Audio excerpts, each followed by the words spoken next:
Assalamualaikum warahmatullahi wabarakatuh. Selamat datang kembali di channel Meja Belajar Akira. Di video kali ini kita akan belajar tentang pahlawan nasional Indonesia. Yuk langsung saja kita simak videonya. Yang pertama ada Kapitan Pattimura.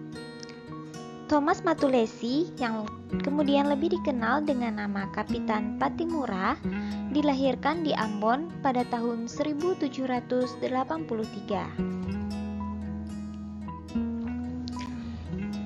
Ia memasuki dinas militer Inggris dengan pangkat sersan. Waktu itu Belanda harus menyerahkan kekuasaannya kepada Inggris akibat kekalahan negeri Belanda di Eropa. Tetapi pada tahun 1816, Belanda kembali berkuasa di Maluku, dan sejak itu rakyat Maluku kembali mengalami penindasan.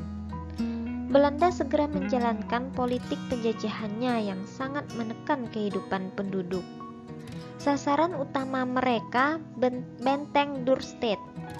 Malam hari tanggal 14 Mei 1817, mereka mulai beraksi dan menyerbu. Gubernur Belanda di Ambon terkejut mendengar berita itu. Di bawah pimpinan Mayor Beches, ia memerintahkan untuk merebut kembali Benteng Dorstad. Benteng Dorstad dapat direbut kembali oleh Belanda karena memang telah sengaja dikosongkan oleh pasukan Pattimura. Di Palu, barisan rakyat dapat pula merebut Benteng Horn. Semua tentara Belanda dalam benteng itu dapat ditewaskan. Sejak itu Belanda terus meningkatkan kekuatan pasukannya secara besar-besaran. Mereka akhirnya dapat menangkap Pattimura sewaktu berada di Sirisori. Belanda menawarkan kerjasama kepada Pattimura, tapi ia menolaknya. Atas putusan pengadilan kolonial Belanda, Pattimura dijatuhi hukuman gantung. Sebelum hukuman itu dijalankan, Belanda masih membujuk Pattimura untuk melakukan kerjasama, tapi ia tetap menolaknya. Dengan tenang, ia menuju tiang gantungan. Beliau meninggal di tiang gantungan pada tanggal 16 Desember 1817. Foto Kapitan Pattimura ini dapat kita temukan pada uang Rp1.000. Lanjut ke pahlawan berikutnya ada Tuanku Imam Bonjol. Peto Syarif yang kemudian lebih dikenal dengan Tuanku Imam Bonjol dilahirkan pada tahun 1772 di Kampung Tanjung Bunga, Kabupaten Pasaman, Sumatera Barat. Ia dilahirkan dalam lingkungan agama. Mula-mula ia belajar dari ayahnya, Buya Nudin, kemudian dari beberapa orang ulama lainnya. Pertentangan kaum adat dengan kaum padri atau kaum agama ikut melibatkan Tuanku Imam Bonjol. Kaum padri berusaha membersihkan ajaran agama Islam yang diselewengkan agar dikembalikan kepada ajaran agama Islam yang murni. Golongan adat yang terancam kedudukannya mendapat bantuan dari Belanda. Namun, gerakan Imam Bonjol yang sangat tangguh membahayakan kedudukan Belanda. Oleh sebab itu, Belanda terpaksa mengadakan perjanjian damai dengan Tuanku Imam Bonjol pada tahun 1824. Perjanjian itu disebut Perjanjian Masang. Tetapi perjanjian itu dilanggar sendiri oleh Belanda dengan menyerang negeri Pandai Sikat.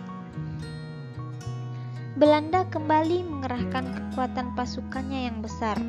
Tak ketinggalan Gubernur Jenderal Van den Bosch ikut memimpin serangan ke Bonjol. Ia mengajak Imam Bonjol berdamai dengan maklumat Palakat Panjang. Tapi Tuanku Imam Bonjol curiga. 3 kali Belanda mengganti panglima perangnya untuk merebut Bonjol, sebuah negeri kecil dengan benteng dari tanah liat. Setelah 3 tahun dikepung, barulah Bonjol dapat dikuasai. Akhirnya, Tuanku Imam Bonjol terjebak oleh pengkhianatan Belanda dengan berselubung perundingan. Ia ditangkap, lalu diasingkan berpindah-pindah di Manado. Di manalah Tuanku Imam Bonjol wafat tanggal 6 November 1864 dalam usia 92 tahun.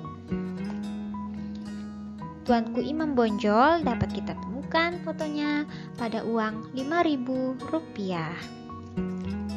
Lanjut kita ke pahlawan nasional berikutnya, yaitu Pangeran Diponegoro. Taktik adu domba, aturan-aturan tata tertib yang merendahkan martabat raja-raja Jawa yang dijalankan Belanda adalah penyebab dimulainya pemberontakan oleh Diponegoro. Selain itu, Belanda merampas tanah-tanah milik rakyat untuk dijadikan perkebunan-perkebunan pengusaha Belanda. Pangeran Diponegoro yang sewaktu kecilnya bernama Raden Mas Ontowiryo dilahirkan pada tanggal 11 November 1785 di Yogyakarta. Ia adalah putra dari Sultan Hamengkubuwono III dari ibu yang bukan permaisuri. Semasa kecilnya, ia diasuh oleh neneknya Ratu Ageng yang saleh, janda Sultan Hamengkubuwono I. Selama 5 tahun, pemberontakan Diponegoro sangat merepotkan pihak Belanda. Ia pun menetap di Tegalrejo. Belanda mengetahuinya dan menyerang Tegalrejo pada tanggal 20 Juli 1825. Pasukan Diponegoro lalu berpindah ke Selarong, sebuah daerah berbukit-bukit yang dijadikan markas besarnya. Perjuangan Diponegoro mendapat sambutan dari berbagai pihak, termasuk ulama besar Kiai Mojo dan Sentot Alibasah Prawirjo, seorang bangsawan yang kemudian menjadi panglima utamanya. Belanda kemudian menjalankan siasat liciknya dengan mengajak Diponegoro berunding. Diponegoro diundang ke Magelang untuk berunding dengan jaminan jika perundingan gagal, maka Diponegoro dibolehkan kembali ke tempatnya dengan aman. Perundingan diadakan pada tanggal 28 Maret 1830. Namun, perundingan itu adalah jebakan belaka. Diponegoro ditangkap dan dibuang ke Manado dan meninggal dunia di ujung Pandang pada tanggal 8 Januari 1855. Perang Diponegoro sangat merugikan pihak Belanda dengan pembiayaan sebanyak 20 juta gulden dan banyak tentaranya yang menjadi korban.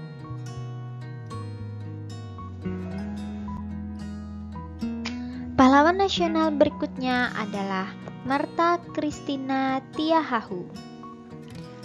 Gadis belia ini berumur 17 tahun ketika mengikuti ayahnya, Kapitan Paulus Tiahahu, memberontak melawan kekuasaan Belanda. Ia selalu memegang senapan mendampingi ayahnya berjuang melawan penjajahan Belanda. Martha Christina Tiahahu dilahirkan kurang lebih tahun 1800 di Nusa Laut, Kepulauan Maluku. Pada tanggal 17 Mei 1817, Belanda berusaha merebut benteng Beverdyk. Mereka memperalat 2 orang raja Maluku untuk membacakan surat dari Laksmana Muda Boiskes agar para pejuang menyerah.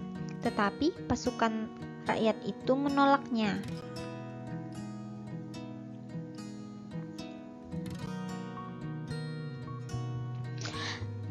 Mereka mencari siasat baru dengan memperalat seorang guru bernama Sosalisa dengan cara menyatakan bahwa raja telah sepakat untuk berdamai dengan Belanda.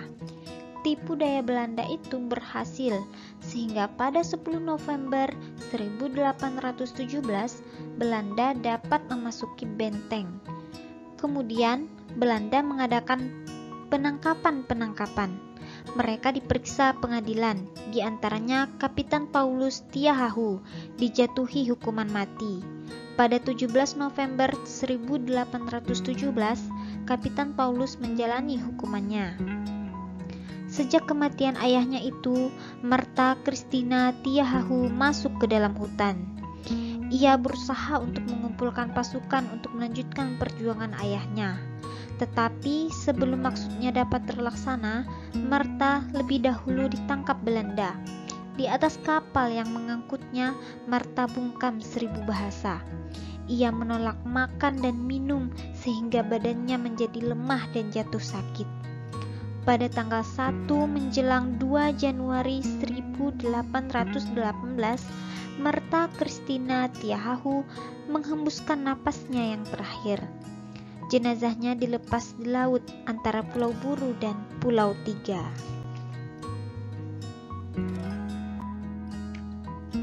Pahlawan nasional berikutnya adalah Sri Susuhan Pakubuwono. Raden Mas Sapardan, yang kemudian lebih dikenal dengan nama Pakubuwono VI, dilahirkan di Surakarta pada tanggal 26 April 1807.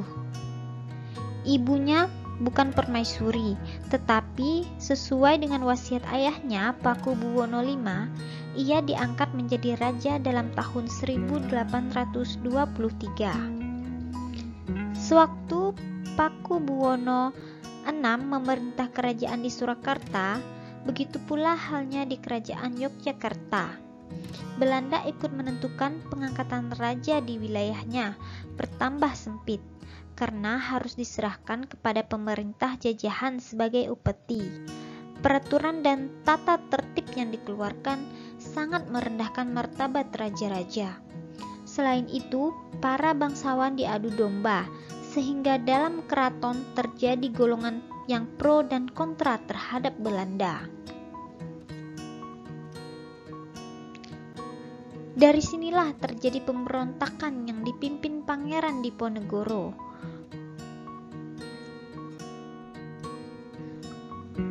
Susuhan Pakubuwono VI pernah mengadakan pertemuan rahasia dengan Pangeran Diponegoro, kemudian membantu pasukan Diponegoro secara fisik. Pada suatu hari, beliau meninggalkan istana pergi ke Imogiri untuk mengunjungi makam nenek moyangnya. Sepasukan tentara Belanda di bawah pimpinan Letnan Kolonel Solewijin menangkapnya. Pada tanggal 14 Juni 1830, Susuhan Pakubuwono VI diturunkan dari tahta kerajaan dan digantikan oleh Pangeran Puruboyo karena Belanda menganggap kepergian beliau ke makam Imogiri sebagai upaya untuk menyiapkan pemberontakan. Beliau dibawa ke Semarang dan kemudian ke Batavia. Selanjutnya beliau diasingkan ke Ambon dan meninggal dunia di sana pada tahun 1849.